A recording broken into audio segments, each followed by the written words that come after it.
2017 में ये क्वेश्चन पूछा था, जैसे कि describe the respiratory system under, even 2024 last year जो क्वेश्चन पूछा गया था आप लोगों का ये रेस्पिरेटरी सिस्टम से, level diagram of respiratory tract. हम लोग जो भी टॉपिक कवर करेंगे उससे रिलेटेड जो क्वेश्चन पूछे गए कौन से ईयर में, ये क्वेश्चन हम लोग डिस्कशन करेंगे, आप लोग चेक कर लीजिएगा, ठीक है। Good evening all of you. तो आप लोगों को जैसे कि पता है डीएमएलटी फर्स्ट ईयर का एग्जामिनेशन होने वाला है, और इसमें आप लोगों को जितने सारे चैप्टर्स, जितने सारे कंटेंट्स हैं, हम लोग डेली डेली कवर अप कर रहे हैं। लास्ट क्लास में हम लोगों ने सेल्स और टिश्यूज के बारे में पढ़ाई किया था, एंड आज इस क्लास में हम लोग रेस्पिरेटरी सिस्टम के बारे में पढ़ाई करेंगे। मतलब बहुत सारे स्टूडेंट्स ने ये मांगा था कि सिलेक्टिव क्वेश्चन दे दो, लेकिन मैं बता दूं सिलेक्टिव क्वेश्चन आप लोगों के लिए क्या है, लास्ट 10 ईयर का क्वेश्चन अगर आप लोगों ने प्रैक्टिस कर लिया है। गाइस देखो, हमेशा कंटेंट जो है वो सिमिलर रहते हैं, कंसेप्ट जो है वो सिमिलर रहते हैं। तो अगर आप लोगों ने लास्ट 10 ईयर का क्वेश्चन कंप्लीट कर लिया है, देन दैट्स योर सिलेक्टिव। तो वैसे ही मैंने रेस्पिरेटरी सिस्टम से रिलेटेड जो क्वेश्चन है, जो कि एग्जामिनेशन में कौन से ईयर में पूछे गए थे, तो मैंने यहीं पे कलेक्ट किया है। जैसे कि एक दो यहीं पे बता रही हूँ, इतना टाइम मेरे पास नहीं है ताकि एडिट करके मैं यहीं पे डाल सकती थी। अगर आप लोगों को ये सारे क्वेश्चन चाहिए, एप्लीकेशन का नाम सुभ्रास बायोलॉजी, मेरे एप्लीकेशन में आप लोग फ्री सेक्शन में, ठीक है, फ्री डॉक्यूमेंट सेक्शन में आप लोगों को मिल जाएगा ये सारे क्वेश्चन पेपर्स, फर्स्ट ईयर के क्वेश्चन पेपर्स अप टू 2009 से लेके 2024 तक जितने भी सारे क्वेश्चन पेपर्स हैं, including anatomy, physiology, microbiology, pathology as well as biochemistry, सारे क्वेश्चन पेपर्स आप लोगों को वहीं पे मिल जाएंगे। लेकिन जिस दिन 2017 में ये क्वेश्चन पूछा था, जैसे कि describe the respiratory system under the following headings, external features of lungs, name the bronchial divisions involved, arterial supply of organs involved in respiration, ऐसा कुछ क्वेश्चंस थे जो कि मतलब वीडियो के बाद मैं थोड़ा सा एडिट करके यहीं पे डाल दूंगी, और आप लोग चेक कर लीजिए कि हाँ ये सारे क्वेश्चंस जो हैं पूछे गए हैं कौन से ईयर में। इवन 2024 लास्ट ईयर जो क्वेश्चन पूछा गया था आप लोगों का ये रेस्पिरेटरी सिस्टम से, level diagram of respiratory tract, ठीक है, ये जो लेवलिंग आप लोग यहीं पे देख पा रहे हो, रेस्पिरेटरी ट्रैक का level diagram, name the arteries supplying the lungs, ठीक है, कौन से ऐसे आर्टरीज हैं जो कि लंग्स को ब्लड प्रोवाइड करते हैं, सप्लाई करते हैं। और एक फिजियोलॉजी में क्वेश्चन पूछा था, the amount of air that moves into the lungs with each inspiration is called tidal volume, that is true or false, ऐसे सवाल पूछे गए थे। बिकॉज आप लोगों को पता है आपके सेमेस्टर एग्जामिनेशन में आप लोगों को 5 मार्क्स के क्वेश्चन पूछेंगे, 3 मार्क्स के क्वेश्चन पूछे जाएंगे, फिल इन द ब्लैंक्स पूछने वाला है, ट्रू और फॉल्स पूछने वाला है, एंड 1 वर्ड आंसर भी एग्जाम में पूछने वाला है, ठीक है। तो ये सारी चीजों के लिए आप लोग रेडी रहिए। बाकी रेस्पिरेटरी सिस्टम से जो सारे क्वेश्चन पूछे गए हैं ये प्रेजेंटेशन में आप लोगों को मैं कवर करवा दूंगी, ठीक है। तो जैसे कि आप लोगों को यहीं पे पता चल रहा है कि रेस्पिरेटरी सिस्टम हमारा आज का टॉपिक है, ठीक है। आप लोग रेस्पिरेशन जो है पूरा, inspiration as well as expiration, इसका डेफिनेशन क्या है, ये सारी चीजों को आज हम लोग देखने वाले हैं, ठीक है। वीडियो अच्छा लग रहा है चलो बिल्कुल सब्सक्राइब करें, ऐसे ही अपडेट के लिए नोटिफिकेशन बेल आइकन को बिल्कुल दबा दें, ठीक है। वीडियो को लाइक करना मत भूलना। तो अगर हम लोग यहीं पे बात करेंगे anatomy of the respiratory system के बारे में, ठीक है, होल टोटल रेस्पिरेटरी सिस्टम का एनाटॉमी के बारे में, तो हम लोग देखेंगे, थोड़ा सा डायग्राम देख लो, फिर उसके बाद we will discuss the topics. हाँ, और एक चीज बताना भूल गई थी, अगर आप लोगों को नोट्स चाहिए, ये प्रेजेंटेशन में बिल्कुल नोट्स आप लोगों को पूरा पूरा हर एक चीज का मिल जाएगा, तो इसको भी मैं एप्लीकेशन के फ्री डॉक्यूमेंट सेक्शन के अंदर में डाल दूंगी, अगर आप लोग चाहो तो इसको भी एक्सेस कर सकते हो। लेकिन मैं एक चीज बोलूंगी, क्लास होते टाइम अगर आप लोग अपना अपना क्लास नोट बना लो, दैट विल बी बहुत अच्छा रहेगा, ठीक है। तो हमारा ये जो रेस्पिरेटरी सिस्टम है ये डिवाइड हुआ है दो टाइप में, एक तो है अपर रेस्पिरेटरी ट्रैक, दूसरा है लोअर रेस्पिरेटरी ट्रैक, ठीक है, जैसे कि आप लोग यहीं पे देख पा रहे हो।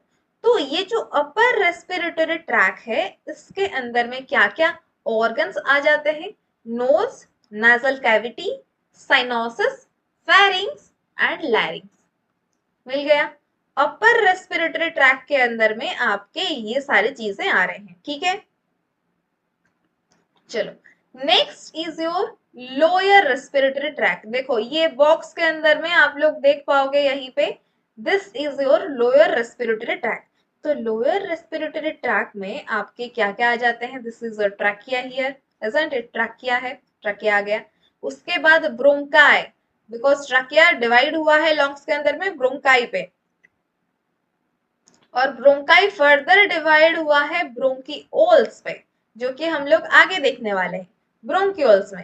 एंड ये तो आप लोगों का लॉन्ग्स है, एंड एज वेल एज यहीं पे आप लोगों का ग्लोब्यूलर स्ट्रक्चर्स रहता है, which is the main reason of gaseous exchange, that is your alveoli. आगे उसको भी हम लोग देखने वाले हैं, ठीक है, alveoli. So this is respiratory system का आपको कहीं पे भी क्वेश्चन पूछा जाता है, चाहे 5 मार्क्स का हो चाहे 10 मार्क्स का हो, पहले आप लोगों को ये वाला डायग्राम बना लेना है। तो ये जब डायग्राम आप लोग बना दोगे, जो आपके एग्जाम की कॉपी को चेक करेंगे उनको पहले इंप्रेशन में ये आ जाएगा कि हाँ, स्टूडेंट को पता तो है, स्टूडेंट को पता तो है कि हाँ मतलब ये चीज ये है। वो टॉपिक कंटेंट को उतना कम पढ़ेगा जितना आपके स्कीमेटिक डायग्राम से वो समझ जाएगा। ठीक है, समझ पा रहे हो मैं क्या बोल रही हूँ? एंड अपर रेस्पिरेटरी ट्रैक्ट्स के अंदर में आपका क्या क्या आ जाएगा? Nose, pharynx, larynx, this section filters and warms inhaled air, and the larynx houses the vocal cords। ठीक है, larynx houses the vocal cords। Lower respiratory tract का क्या काम रहता है, इसका क्या फंक्शन रहता है? It consist of the trachea, bronchi, bronchioles and alveoli, जैसे कि हम लोगों ने देख लिया है। Air travels through these structures with gas exchange occurring in the tiny alveoli। Most important thing, tiny alveoli structures जो होते हैं which helps in the gaseous exchange। अच्छा, मुझे कमेंट सेक्शन में ये बताओ, आप लोग कौन से एयर को लेते हो और कौन से एयर को एक्सहेल करते हो? चलिए कमेंट सेक्शन में बताओ तो। चलते हैं नेक्स्ट। नेक्स्ट आप लोगों का ये 2017 में ये वाला क्वेश्चन पूछा था। 2017 में एनाटॉमी फिजियोलॉजी में फर्स्ट क्वेश्चन ये पूछा था, name external features of lungs. ठीक है, लंग्स का एक्सटर्नल फीचर्स क्या है? तो ये आप लोगों को मैं नोट की तरह प्रोवाइड कर रही हूँ, आप लोग चाहते हो इसको बिल्कुल नोट कर लो अपने कॉपी में।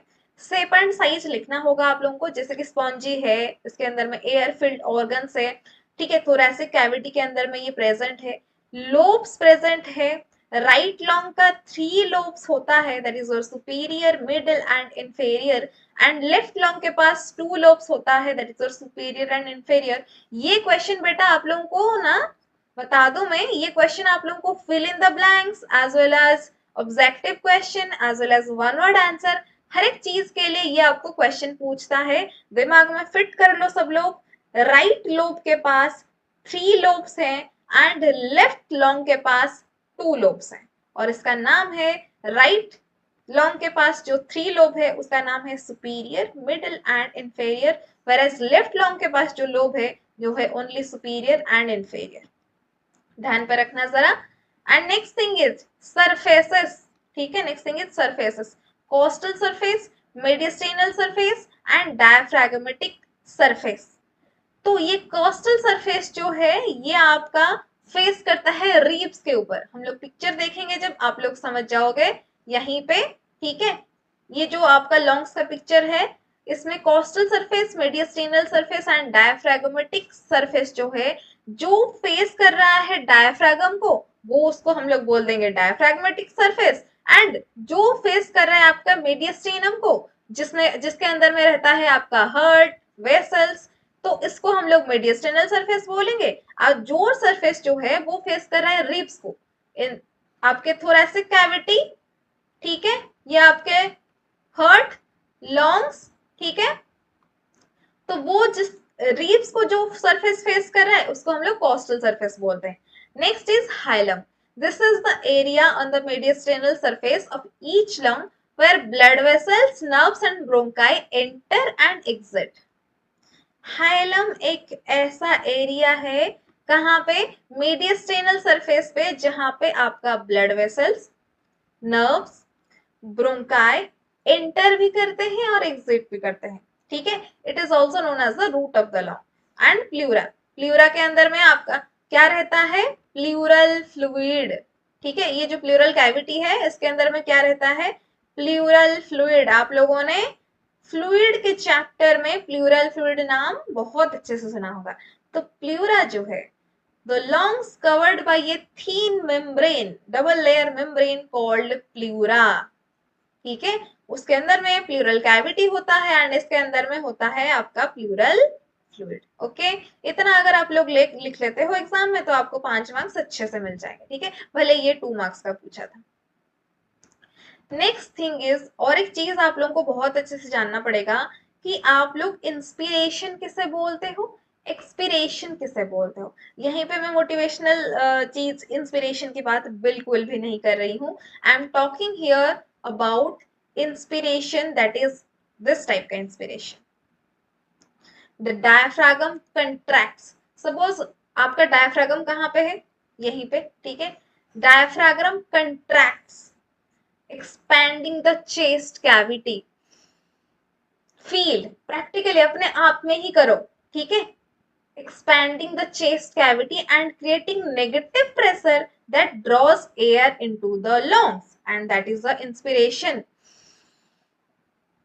and the diaphragm relax, reducing the chest cavity volume and increasing the pressure, forcing air out of the lungs, that is called as expiration। इसका definition बिल्कुल सबको पता होना चाहिए। ओके, नेक्स्ट चलते हैं। नेक्स्ट, गैसियस एक्सचेंज कहाँ पे होता है। मोस्ट इंपोर्टेंटली हमेशा यही सवाल पूछता है कि गैसियस एक्सचेंज कहाँ पे होता है।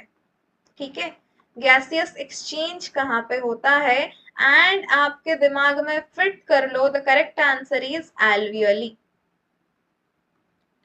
Gaseous exchange, exchange of gases, कौन सा गैस आप लोग इनहेल करते हो, ऑक्सीजन फॉर इनहेलेशन, इनहेल करते हो। क्या आप लोग एक्सेल करते हो, कार्बन डाइऑक्साइड आप लोग एक्सेल करते हो, इजंट इट। तो एल्वेली जो है इसी के अंदर ग्लोब्यूलर स्ट्रक्चर्स। ठीक है, जब ये आपका ट्रकिया आ गया, ट्रकिया डिवाइड हुआ ब्रोंकाई ब्रोंकियल्स में, ब्रोंकियल्स के एंडिंग में this glandular sacs are called as alveoli। Tiny air sacs in the lungs where gaseous exchange occurs, these are your alveoli। बहुत इंपॉर्टेंट है, जितना भी इंपॉर्टेंट लिख लूं मैं ये कम है, सबको बिल्कुल पता होना चाहिए।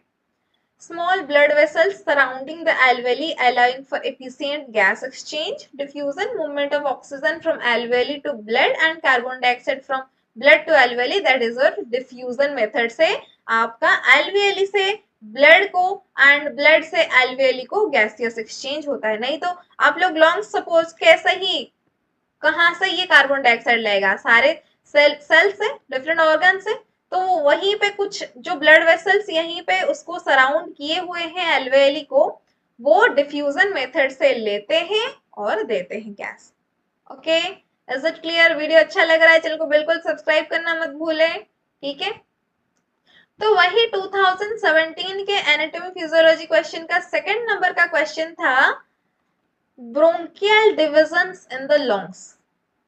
कितने टाइप के ब्रोंकियल डिवीजन होते हैं इन द लंग्स।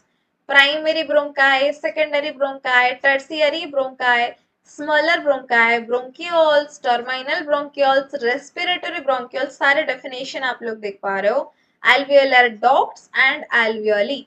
सो इतना सारा, सोचो ये आप लोगों ने देख लिया कि हाँ भैया ये तो हमारा लॉन्ग से ये ट्राकिया आया हुआ, तो ये हमारा डिवाइड हुआ ब्रोंकाई में, that is again divided into bronchioles, और उसके बाद हम लोगों को एल्वियोलर सैक मिल रहा है। लेकिन नहीं, सोचो ऐसा नहीं है, इतने सारे डिविजन्स हैं।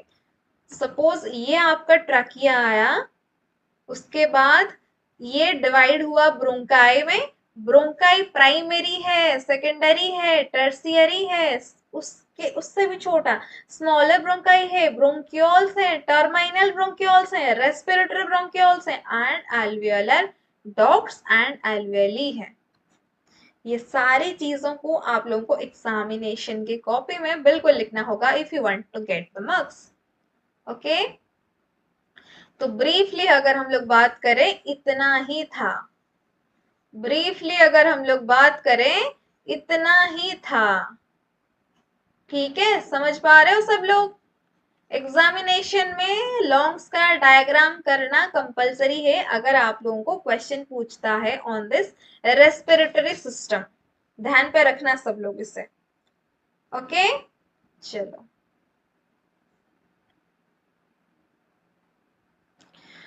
वही 2017 के क्वेश्चन में था, थर्ड नंबर के क्वेश्चन में, arterial supply of respiratory organs, nose and nasal cavity, pharynx में ascending pharyngeal and ascending palatine arteries, larynx को कौन सा आर्टरीज सप्लाई करता है, supplied by superior and inferior laryngeal arteries, और जनरली आप लोगों को ब्रोंकाई एंड लंग्स का याद रखना है, that is supplied by your bronchial arteries right and left, ठीक है। एंड डायफ्रागम को कौन सा आर्टरी सप्लाई करता है blood, supplied by superior and inferior phrenic arteries, phrenic arteries. Diaphragm is supplied by this phrenic arteries, superior and inferior phrenic arteries. Okay, इतना याद रख लोगे। देखो पहले पहले क्या क्या क्वेश्चन पूछा था उसका आंसर हम लोग देख रहे हैं, next will go into the topic, don't worry. उसके बाद और जो volume, capacity, vital capacity, tidal volume, ये सारी चीजें जो है इसके बारे में भी क्वेश्चन पूछ रहा है।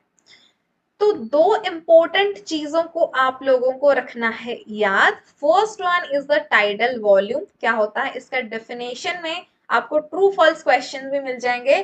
जैसे कि एक क्वेश्चन पूछा था 2024 में, the amount of air that moves into the lungs with each inspiration is called tidal volume, true और फॉल्स? आप लोग मुझे कमेंट सेक्शन में बताना जरा। 2024 का क्वेश्चन पेपर में ट्रू एंड फॉल्स में ये वाला सवाल पूछा था। सो बेसिकली टाइडल वॉल्यूम का डेफिनेशन क्या है, normal volume of air inhaled and exhaled during quite breathing. Normally breathing करते टाइम पे आप नॉर्मल वॉल्यूम ऑफ एयर कितना लेते हो, कितना एक्सहेल करते हो, that is your tidal volume, ठीक है। डेफिनेशन याद नहीं रहता है, बिल्कुल नोट कर लो। सब लोगों को बता रही हूँ, जितने भी स्टूडेंट्स यहीं पे क्लास अटेंड कर रहे हो बिल्कुल नोट कर लो। Next one is your vital capacity. Vital capacity, किसी के पास कितना कैपेसिटी है, मतलब मेरे पास इतना कैपेसिटी है so that I can inhale,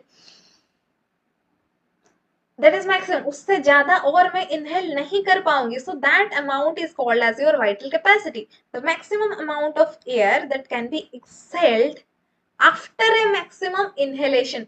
after maximum inhalation कितना एयर में एक्सहेल कर पाऊंगी, maximum amount of air. Listen, maximum amount of air that can be exhaled, आप कब एक्सहेल करोगे, जब आप लोगों ने मैक्सिमम इनहेलेशन किया होगा। Yes, that is the answer. Vital capacity का यही डेफिनेशन है। ये भी आपके एग्जाम के लिए इंपॉर्टेंट है। True false, fill in the blanks, 1 mark answer, 1 word answer question पूछ लेता है। और आपका ये क्वेश्चन पूछा था 2016 में। 2016 एनाटॉमी फिजियोलॉजी के क्वेश्चन में आपको फर्स्ट नंबर के बी क्वेश्चन में पूछा था, name the volume and capacities of pulmonary function test with normal values. Normal value के साथ आप लोगों को capacities of pulmonary function test का नाम लिखना है, ठीक है। सो ये जो क्वेश्चन है, लॉन्ग के वॉल्यूम को जानने के लिए टाइडल वॉल्यूम, दैट अभी अभी हम लोगों ने बात किए कर रहे थे, अमाउंट ऑफ एयर इनहेल्ड और exhaled during a normal breathing, normal value इसका कितना होता है 500 ml। और एक है inspiratory reserve volume, additional air that can be inhaled after a normal inhalation। think that मैं normally breathe कर रही हूँ, but I have some extra capacity to take some additional air, that is your inspiratory reserve volume। Normal value कितना है, मतलब इतना आप लोग एडिशनली ले सकते हो amount of air. Getting my point? Next is, आज जैसे ही इंस्पिरेटरी वैसे ही expiratory. Getting my point? Expiratory reserve volume, additional air that can be exhaled after a normal exhalation 1200 ml। see, inhalation के लिए आप लोगों का 3100 ml, but exhalation only 1200 ml, बाकी सब रह जाएगा। एंड रेसिडुअल वॉल्यूम, रेसिड्यू, हर एक चीज का रेसिड्यू क्या रहता है, air remaining in the lungs after a maximal exhalation, मतलब मैंने जितना एक्सहेलेशन करना था मैंने कर लिया, उसके बाद थोड़ा बहुत एयर बचा है, that is called as residual volume. उसका नॉर्मल रेंज कितना है, 1200 ml। उसके बाद आता है लॉन्ग कैपेसिटीज के पास। टोटल लॉन्ग कैपेसिटी क्या है, वाइटल कैपेसिटी क्या है, इंस्पिरेटरी कैपेसिटी क्या है, फंक्शनल रेसिडुअल कैपेसिटी क्या है। ये दो आप लोग अगर नहीं लिखोगे तो भी चलेगा, यू कैन इग्नोर दिस, लेकिन total long capacity and vital capacity, ये दोनों चीज को आप लोगों को लिखना होगा, ठीक है। उसके बाद आता है कि डिसऑर्डर्स, डिसीजेस, आपके रेस्पिरेशन से रिलेटेड कौन से डिसऑर्डर्स आपको हो सकते हैं। एक तो होता है ऑब्स्ट्रक्टिव डिसऑर्डर हो सकता है, दूसरा होता है रिस्ट्रिक्टिव डिसऑर्डर्स भी हो सकते हैं। ऑब्स्ट्रक्टिव डिसऑर्डर्स का मतलब क्या है, characterised by difficulty exhaling due to airway obstruction like asthma and COPD। आजमा सब लोग जानते हैं, कहीं ना कहीं आप लोगों के लाइफ में कोई ना कोई ऐसा तो बिल्कुल होगा जिसको आजमा होगा, that a kind of airway obstruction, so that is the obstructive disorder। restrictive disorder क्या है, it is characterized by reduced lung capacity due to the stiffening of the lungs or chest wall like fibrosis and scoliosis। देखो ये सारे terms आप लोग पहले नहीं सुने होंगे, लेकिन अगर आप लोग आज इस टर्म को जान रहे हो, ये टर्म को बिल्कुल नोट कर लो, आपके वोकैबुलरी में बिल्कुल ऐड कर लो। फिब्रोसिस और स्कोलियोसिस, फिब्रोसिस और स्कोलियोसिस क्या, कौन सा कंडीशन है, आपके चेस्ट के वॉल या फिर लॉन्ग्स जो है वो स्टीफन हो जाएगा। जैसे कि कभी कभार हम लोग बहुत देर तक अगर बैठ जाते हैं, हमारा पैर जो होता है वी से दिस आज स्टीफ हो गया है, लाइक दैट, ठीक है। लॉन्ग्स अगर स्टीफ हो रहे हैं या फिर चेस्ट के वॉल अगर स्टीफ हो रहे हैं, काइंड ऑफ रिस्ट्रिक्टिव डिसऑर्डर भी हो सकता है। तो कौन से टेस्ट करें हम लोग as a laboratory technician students, हम लोग कौन सा टेस्ट करें ताकि हम लोग को थोड़ा बहुत रेस्पिरेटरी सिस्टम के बारे में पता चले। We can go for spirometry, we can go for blood gas. Spirometry क्या है, अगर आप लोग इसे भी नहीं जानते हो तो बिल्कुल इस चीज को भी आप लोग क्या कर सकते हो, नोट कर सकते हो। It measures lung volumes and air flow to access lung function. आपका लॉन्ग सही से फंक्शन कर रहा है या फिर नहीं, उसको एक्सेस करने के लिए we can have spirometry test. Also we can have blood gases, it analyzes oxygen and carbon dioxide levels in the blood to access respiratory gas exchange। blood gas analysis के बारे में सब लोग जानते हैं, है ना, BGA बोलते हैं इसे, ब्लड गैस एनालिसिस। लेते कहां से हैं आप लोग मुझे बताना कमेंट सेक्शन में, ब्लड गैस एनालिसिस के लिए कैसे कहां से ब्लड लिया जाता है, ठीक है।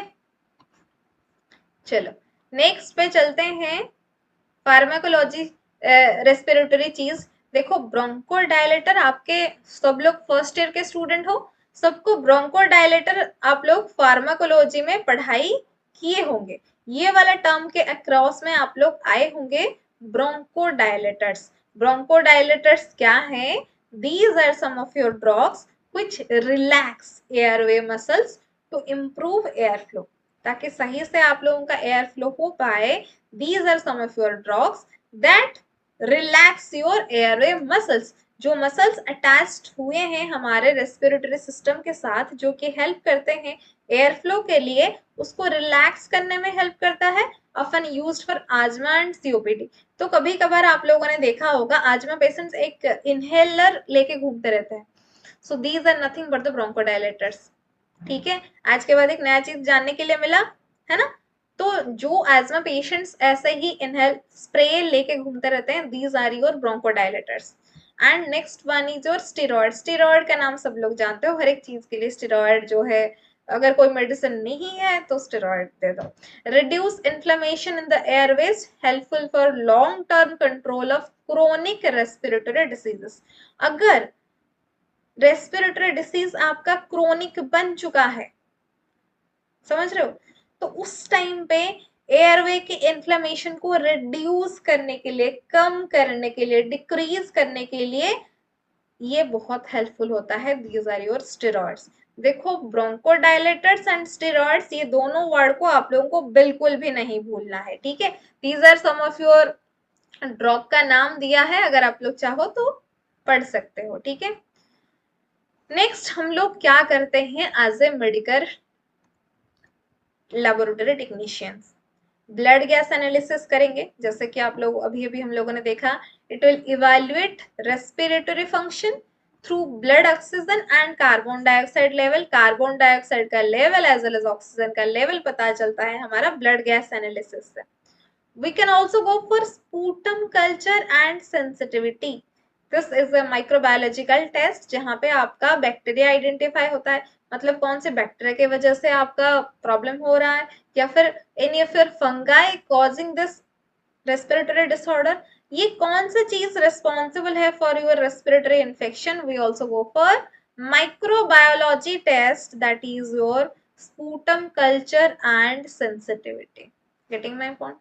Third thing is your cytology studies, यानी साइटोलॉजी में भी हम लोग एग्जामिन करते हैं सेल्स फ्रॉम द स्पूटम और ब्रोंकोस्कोपी। देखो, ब्रोंकोस्कोपी होने के बाद जो हम लोग मिलता है फ्लूइड, ब्रोंकियल फ्लूइड, या फिर हम लोग बोलते हैं BAL fluid, bronchoalveolar lavage,